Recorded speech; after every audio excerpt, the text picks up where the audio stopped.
우리는 예수 안에서 서로의 지난날을 살펴보듬고 현재를 위해서 기도하며 복된 미래를 꿈꾸며 지지하는 공동체입니다. 한 주간도 평안하셨습니까? 재미솔솔 의미 팍팍 성역 공부 69번째 시간.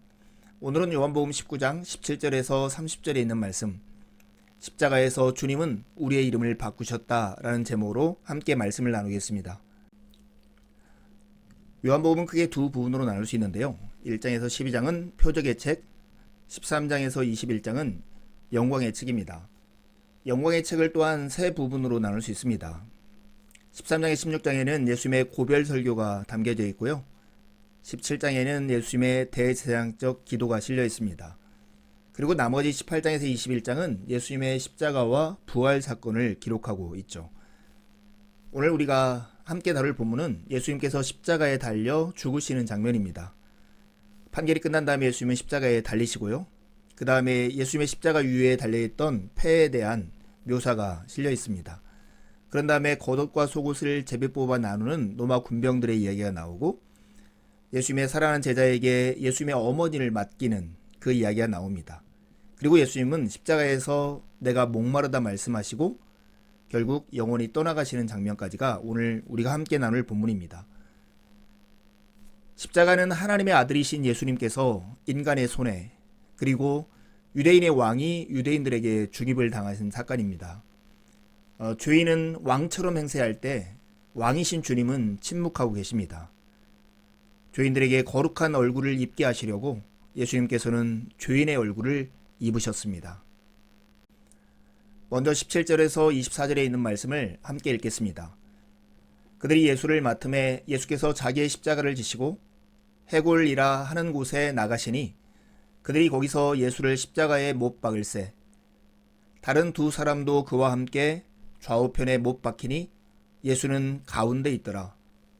빌라도가 패를 써서 십자가 위에 붙이니 나사렛 예수 유대인의 왕이라 기록되었더라. 예수께서 못 박히신 곳이 성에서 가까운 고로 많은 유대인이 이 패를 읽는데 히브리와 로마와 헬란 말로 기록되었더라. 유대인의 대제사장들이 빌라도에게 이르되 유대인의 왕이라 쓰지 말고 자칭 유대인의 왕이라 쓰라 하니 빌라도가 대답하되 내가 쓸 것을 썼다 하니라. 군인들이 예수를 십자가에 못 박고 그의 옷을 취하여 네 깃에 나누어 각각 한 깃씩 얻고 속옷도 취하니 이 속옷은 호지 아니하고 위에서부터 통으로 짠 것이라. 군인들이 서로 말하되 이것을 찢지 말고 누가 얻나 제비 뽑자 하니 이는 성경에 그들이 내 옷을 나누고 내 옷을 제비 뽑나이다 한 것을 응하게 하려 함이로라. 군인들은 이런 일을 하고. 먼저 로마 시대의 십자가 처형 과정을 우리가 이해하는 것이 예수님의 십자가 사건을 이해하는데 도움이 될 듯 합니다. 판결이 내려지면 군인들은 채찍질을 합니다. 옷을 허리까지 벗기고 끝에 깨진 뼈 조각이나 작고 거친 금속 조각들이 달린 채찍으로 때리는 것이죠. 죄수의 등은 이때 갈기갈리 찢겨집니다. 그런 다음에 죄수는 자기가 매달릴 십자가의 가롯대, 파티볼룸이라고 불리는 그 가롯대를 지고 처형 장소까지 가야 했습니다. 일부러 죄수를 탈진하게 하려는 의도가 있는 것입니다. 현장에 도착하면 옷이 벗겨집니다. 죄수에게는 육체적 고통에 공개적 굴욕과 수치를 더하고 이를 바라보는 사람들에게 더는 반역을 꿈꾸지 못하게 하려는 의도가 있었습니다. 옷이 벗겨진 채 못이 박힙니다. 보통 손목에 못을 박는데요. 손바닥에 하면 몸의 무게 때문에 찢어질 수 있기 때문이었습니다. 십자가에 달리면 떨어지지 않게 하기 위해서 발을 디딜 수 있는 작은 의자가 있었는데 그것을 세들레라고 불렀습니다. 죄수가 떨어지는 것을 막는 장치였습니다. 그래서 너무 빨리 죽지 못하게 하려는 의도가 있었습니다. 해가 질 무렵이면 형을 신속하게 마무리하기 위해서 로마 군인들은 죄수의 다리를 부러뜨렸습니다. 그러면 어떻게 되겠습니까? 팔이 매달린 채 축 늘어지게 되는 것이죠. 다리가 부러져 더는 몸을 지탱할 수 없게 되면 가슴이 견딜 수 없는 압박이 가해지고 결국 폐에 무리가 가서 죽음에 이르는 것이 십자가 처형이었습니다. 빌라도는 재판을 마친 다음에 예수님을 십자가에 못 박도록 유대인들에게 넘겨줍니다. 그리고 유대인들이 예수님을 맞죠. 예수님께서는 자기 십자가를 지시고 해골, 히브리 말로 골고다라 하는 곳으로 나가게 되십니다. 예수님이 십자가를 지는 장면을 묘사하는 요한복음은 예수님을 주어로 묘사합니다. 예수님이 자발적이고 능동적으로 이 죽음을 선택하셨다는 것을 강조하기 위해서이죠. 유진 피터스는 예수님의 죽음을 세 가지로 묘사했어요. 예수님의 죽음은 자발적인 죽음이고 희생적인 죽음이며 부활을 동반한 죽음이라는 것이죠. 억지로 무력해서 죽임을 당하는 것이 아니라 예수님이 우리를 대신하기 위해서 희생적으로 죽으셨고 죽음이 끝이 아니라 죽음을 죽이고 부활로 가는 문을 내시는 사건이라는 것을 강조하기 위해서입니다. 예수님이 처형했던 장소 하면 떠올리는 단어가 무엇입니까? 주로 갈보리죠. 갈보리 산 위에 십자가 섰으니 우리가 이런 찬양도 부르잖아요. 근데 오늘 요한복음은 해골, 그 모양이 아마 해골 모양이었던 지역 같아요. 근데 그것을 히브리 말로 골고다라고 하는데 정확하게는 아람어로 골고다입니다. 갈보리는 어디서 나왔을까요? 이 아람어 골고다를 라틴어로 하면 칼바리스인데요. 이 칼바리스를 영역하는 것이 갈보리입니다. 요한복음은 특별히 예수님께서 십자가에 달리셨을 때 가운데 달리셨다라고 말씀합니다. 이것을 강조하는 이유가 무엇일까요? 요한복음은 예수님의 죽음을 비극이나 실패나 절망이라고 말하지 않습니다. 예수님의 죽음이 하나님의 영광이고 하나님의 영광이 가장 뚜렷하게 드러난 장소이고 현실이라고 말을 합니다.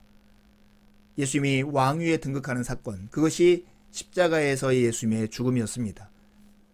그래서 다른 복음서와는 달리 옆에 있는 두 사람을 강도라고 묘사하지 않습니다. 그냥 두 사람이라고 하는 거죠. 왕위에 오르는 사람을 보필하기 위해 서 있는 마치 수행원과 같이 묘사하고 있는 것입니다. 예수님을 십자가에 매단 후에 빌라도는 패를 써서 십자가에 붙이게 합니다. 나사렛 예수 유대인의 왕이라는 표현인데요. 이 사람이 출신이 나사렛 사람이고 이름은 예수이고 제목은 유대인의 왕이라는 뜻이었습니다. 예수님이 십자가에 못 박히신 곳, 그게 골고다는 예루살렘 성에서 가까웠습니다. 많은 유대인들이 이 패를 읽었는데 이 패는 히브리어, 그 다음에 라틴어, 헬라어로 기록이 되어 있었습니다. 빌라도가 굳이 이 패를 만들어서 붙인 이유는 무엇이었을까요?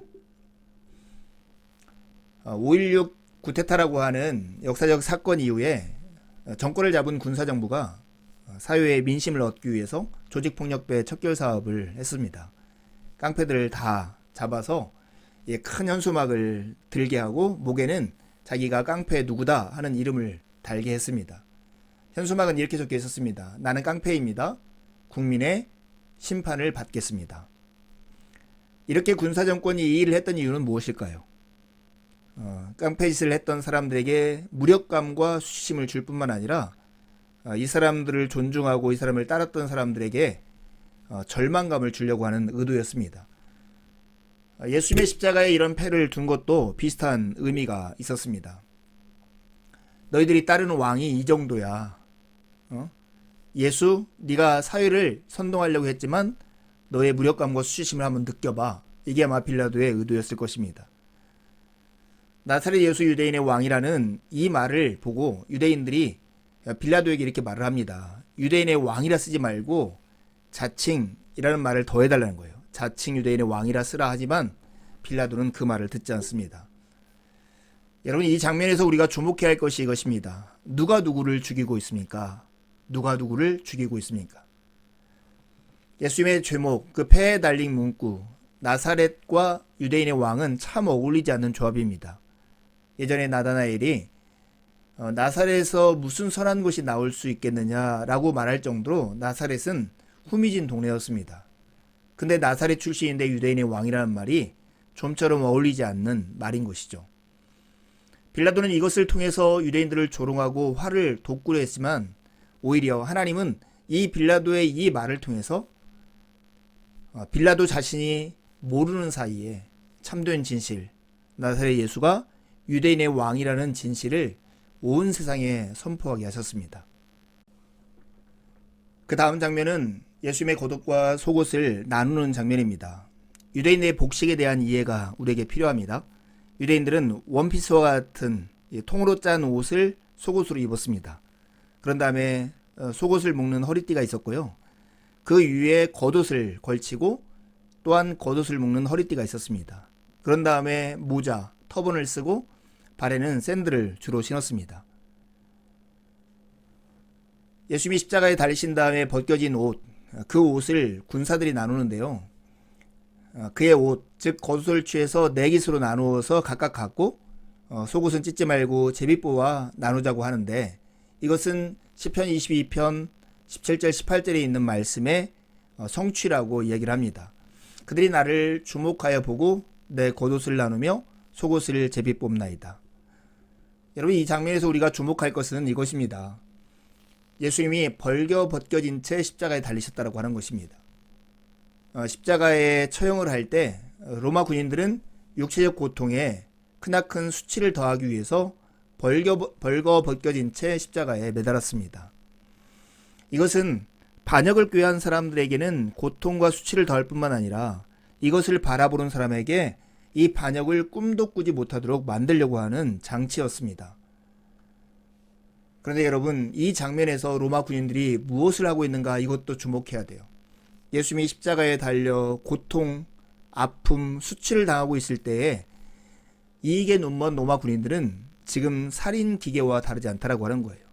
아무런 감각도 없이 육체의 고통과 크나큰 수치를 당하며 죽어가고 계신 예수님의 인격과 삶, 그리고 그가 죽으시는 이후에는 아무런 관심이 없는 것이죠. 여러분, 이곳에서 참 인간의 비정함을 느끼는 것 같아요. 시편 12편 8절에 보면 주위에는 악인들이 울거리고 비열한 자들이 사람들 사이에서 높임을 받습니다 하는 이 장면이, 이 말씀이 그대로 떠오르는 장면이 아닌가 싶습니다. 이제 25절에서 30절에 있는 말씀을 함께 읽겠습니다. 예수의 십자가 곁에는 그의 어머니와 이모와 글로바의 아내 마리아와 막달라 마리아가 섰는지라. 예수께서 자기의 어머니와 사랑하시는 제자가 곁에 서 있는 것을 보시고 자기 어머니께 말씀하시되 여자여 보소서 아들이니이다 하시고, 또 그 제자에게 이르시되 보라 내 어머니라 하신대, 그때부터 그 제자가 자기 집에 모시니라. 그 후에 예수께서 모든 일이 이미 이루어진 줄 아시고 성경을 응하게 하려 하사 이르시되 내가 목마르다 하시니 거기 신 포도주가 가득히 담긴 그릇이 있는지라.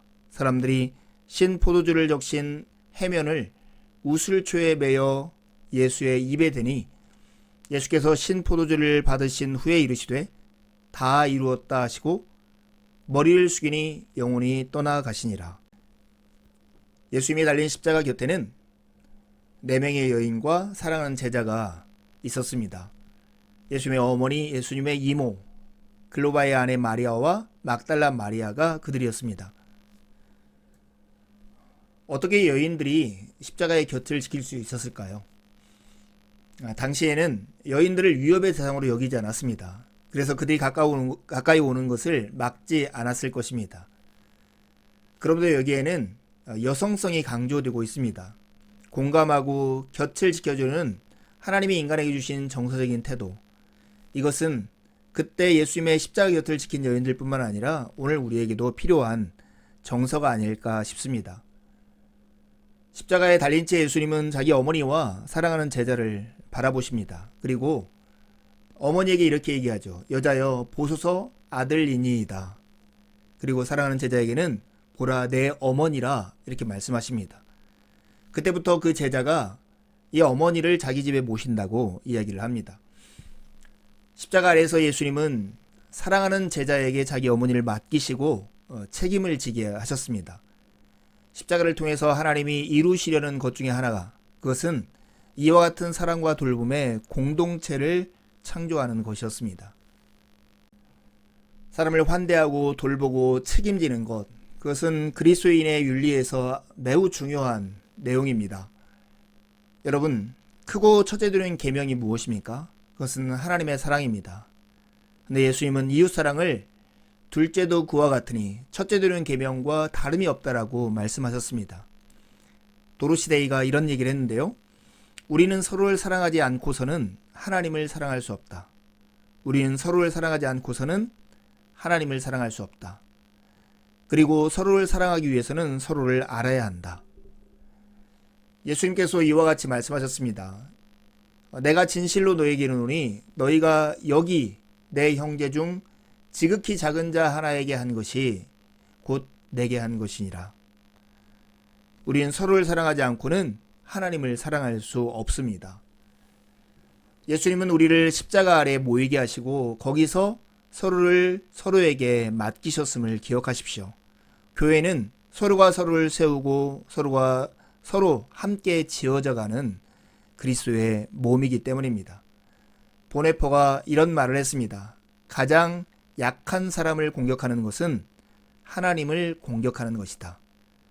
이 이야기를 마음에 무겁게 받아들이는 한날이 되기를 바랍니다. 예수님은 모든 것이 이미 이루어진 줄 아시고 성경을 응하게 하려고 내가 목마르다 이렇게 말씀하십니다. 내가 목마르다 하신 이 위침은 생수의 근원이신 예수님의 위침입니다. 왜 예수님이 목말라 하실까요? 예수 그리스도는 모든 사람이 처한 자리, 즉 갈증과 수치와 죽음의 자리까지 찾아와 대신 짐을 지셨기 때문에 목말라 하신 것입니다. 시편 68편에 하나님께서 우리의 짐을 대신 짊어지신다 하는 그 찬양이 십자가에서 현실로 드러난 것입니다. 어쩌면 예수님은 지금도 목말라 하십니다. 세상 어디인가 갈증과 수치와 죽음의 경험을 하고 있는 사람들 때문에 그렇습니다. 잠언 25장 13절에 믿음직한 심부름꾼 충성스러운 사자는 그가 보낸 주인에게는 무더운 추수 때에 시원한 냉수와 같아서 그 주인의 마음을 시원하게 해준다 하는 말씀이 있습니다. 어쩌면 지금도 세상의 수치와 죽음으로 고통당하고 있는 사람들, 그 사람들로 인해서 목말라하고 계신 주님은 추수 때의 시원한 냉수 같아서 나의 마음을 시원케 해줄 사람이 어디 있는가 찾고 계시는지 모릅니다. 누가 나를 위해 갈고 하는 질문에 주님 내가 여기 있나이다 나를 보내소서 했던 이사야와 같이 주님의 마음을 시원케 해드리는 충성스러운 사람으로 반응하면 어떨까요? 예수님은 신포도주를 받으신 후에 이렇게 말씀하셨습니다. 다 이루었다. 그리고 머리를 숙이고 영원히 떠나가시게 됩니다. 십자가 위에서 예수님이 하신 마지막 말씀이 이것입니다. 다 이루었다. 테텔레스타이. 이 테텔레스타이라고 하는 것은 물건값을 다 치른 다음에 계산서에 적어서 완불되었음을 표시하는 단어였습니다. 다 끝났다. 다 완성되었다. 아버지께서 내게 주신 일을 다 마무리하였다 하는 의미로 예수님이 하신 말씀입니다. 예수님의 죽음은 이 세상의 임금, 즉 사망을 없애는 사건이었습니다. 그 결과 죽음은 이제 더 이상 끝이 아니라 부활로 가는 문이 되었습니다. 예수님이 죽은 것은 역사적 사실입니다. 하지만 예수님이 우리 죄를 위해서 죽으셨다고 하는 이 사실은 우리에게 복음입니다. 왜냐하면 부활로 가는 문이 열렸기 때문입니다. 십자가는 자리바꿈의 은혜가 베풀어지는 장소입니다. 예레미야 선지자는 인간의 부패함, 인간 마음의 타락함을 이런 질문을 통해서 드러냅니다. 만물보다 더 거짓되고 아주 썩은 것은 사람의 마음이니 누가 그 속을 알 수 있습니까? 그러나 십자가의 현장에서 우리는 만물보다 더 거짓되고 아주 썩은 인간의 마음에 그 모습을 적나라하게 볼 수 있습니다. 자기들의 수치를 거품처럼 뿜어올리는 거친 바닷물결과 같은 행태가 부끄럼 없이 자행되는 것이 십자가의 현장이었습니다. 그럼에도 불구하고 하나님은 예수 그리스도 안에서 이런 일을 우리에게 하셨습니다. 하나님께서는 죄를 모르는 분에게 우리를 대신으로 죄를 씌우셨습니다. 그것은 우리가 그리스도 안에서 하나님의 의가 되게 하시려는 것입니다. 첫째 아담은 자기 죄 때문에 수치와 고통을 당했지만 둘째 아담이신 예수님은 우리의 죄 때문에 이와 같은 수치와 고통을 당하신 것입니다. 그뿐만 아니라 십자가는 세상의 가치를 완전히 뒤엎는 사건이었습니다. 톰 나이트가 이렇게 얘기했습니다. 무엇보다 진정한 적은 로마가 아니가 인간의 오만과 폭력 뒤에 도살인 악의 권세였다. 십자가에서 하나님 나라는 폭력의 악순환에 휘말리기를 거부함으로써 세상 나라들을 이기고 승리를 거두었다. 예수님은 십자가에서 원수를 사랑하셨고 다른 뺨을 돌려 대셨으며 십리를 더 걸으셨다. 인간 스스로 하나님을 대신하는 게 죄의 본질이라면 하나님이 친히 우리를 대신하는 게 구원의 본질입니다. 인간을 하나님이 계셔야 할 마땅할 자리에 앉히시고 하나님은 당연히 우리가 있어야 할 그 자리로 친히 들어오셨습니다. 그러니 주님께 감사하지 않을 수 있겠습니까? 그분을 찬양하지 않을 수 있겠습니까?